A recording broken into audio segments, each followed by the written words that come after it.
بسم اللہ الرحمن الرحیم۔ السلام علیکم۔ الجزائر سے تعلق رکھنے والی نامور اور عرب دنیا کی مقبول ترین اینکر و صحافی خدیجہ بن گنا اپنے دورہ امریکہ کے بارے میں بتاتے ہوئے لکھتی ہیں کہ وہ ایک سپر اسٹور میں شاپنگ کے بعد کاؤنٹر پر ادائیگی کے لیے اپنی باری کی منتظر کھڑی تھیں کہ اسی دوران ایک باحجاب مسلمان خاتون ایک بڑا باکس کھینچتے ہوئے داخل ہو گئیں۔ باکس غالباً گھاس کاٹنے والی مشین کا تھا۔ خاتون کے چہرے پر تھکاوٹ کے آثار نمایاں تھے، وہ پسینے سے شرابور تھی۔ وہ خاتون سیدھی کاؤنٹر پر کھڑی کیشیئر ملازمہ کے پاس چلی گئی اور بڑے ادب کے ساتھ کہنے لگی کہ یہ مشین آپ سے کل دیگر اشیاء کے ساتھ $500 کی خرید کر لے گئی تھی۔ تو کیشیئر ملازمہ نے طنزاً کہا، کیا تم اسے واپس کرنا چاہتی ہو؟ مسلمان خاتون نے کہا، نہیں۔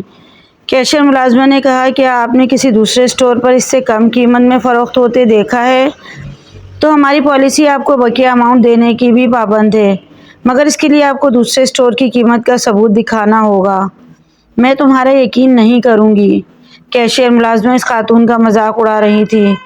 مسلمان خاتون سنجیدہ انداز میں کہنے لگی، نہ میں اسے واپس کرنا چاہتی ہوں اور نہ ہی اس کی قیمت کم کروانے آئی ہوں، بلکہ میں نے کل آپ سے دیگر اشیاء کے ساتھ یہ مشین خریدی تھی جس کی ادائیگی کریڈٹ کارڈ کے ذریعے کر دی گئی تھی۔ پھر اس سامان کو اٹھا کر میں اپنی رہائش گاہ پر لے گئی جو یہاں سے تقریباً 2 گھنٹے کی مسافت پر واقع ہے۔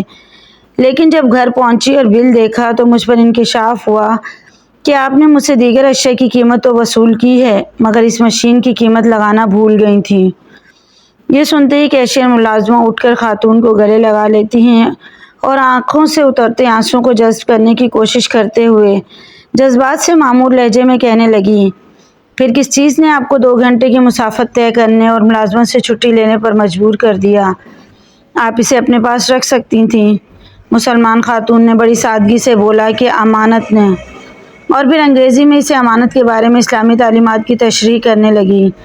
یہ سن کر ملازمہ اٹھ کر شیشے کے کیبن میں بیٹھی ہوئی مینیجر خاتون کے پاس گئیں۔ ہم سن نہیں رہے تھے، مگر اس کی باڈی لینگویج سے اس کے تاثرات بتا رہے تھے کہ وہ کچھ خاص انداز سے کچھ کہے جا رہی ہے۔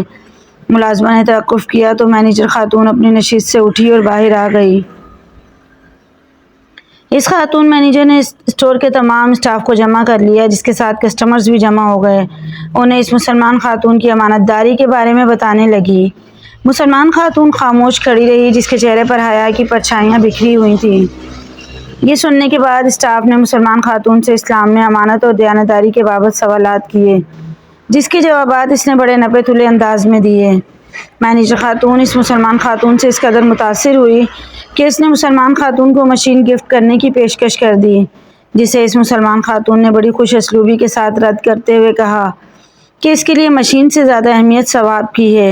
مسلمان غریب ضرور ہو سکتا ہے، مگر وہ ایمان کسی قیمت پر نہیں بیچتا۔ ہم مسلمان صرف اپنے رب کے محتاج ہیں، کسی اور کے نہیں۔ وہ قیمت کی ادائیگی کر کے شکریہ ادا کرنے کے ساتھ اسٹور سے نکل گئیں۔ سپر اسٹور میں موجود درجنوں کسٹمرز اس حجاب پہنے ایک دل آویز مسکراہٹ اور ایمانی قوت کے حالے میں گھری ہوئی خاتون کو بڑی حیرت سے دیکھ رہے تھے۔ خدیجہ بن گنا کہتی ہیں کہ یہ سن کر اور دیکھ کر مجھے اپنے مسلمان ہونے پر بڑا فخر محسوس ہوا اور میں رب کا شکر ادا کر کے سپر اسٹور سے نکل آئی۔ ناظرین، لا الہ الا اللہ محمد رسول اللہ پڑھنے کے بعد اگر انسان کے اندر 2 خوبیاں ہوں، خوف خدا اور اچھے اخلاق، تو معاشرہ اس کی قدر کرتا ہے، اور یہی 2 خوبیاں مرنے کے بعد انسان کو جنت میں لے کر جائیں گی۔ مزید ایسی ویڈیوز کے لیے چینل کو ضرور سبسکرائب کیجیے۔ ویڈیو پسند آئے تو لائک، شیئر، کمنٹ کریں۔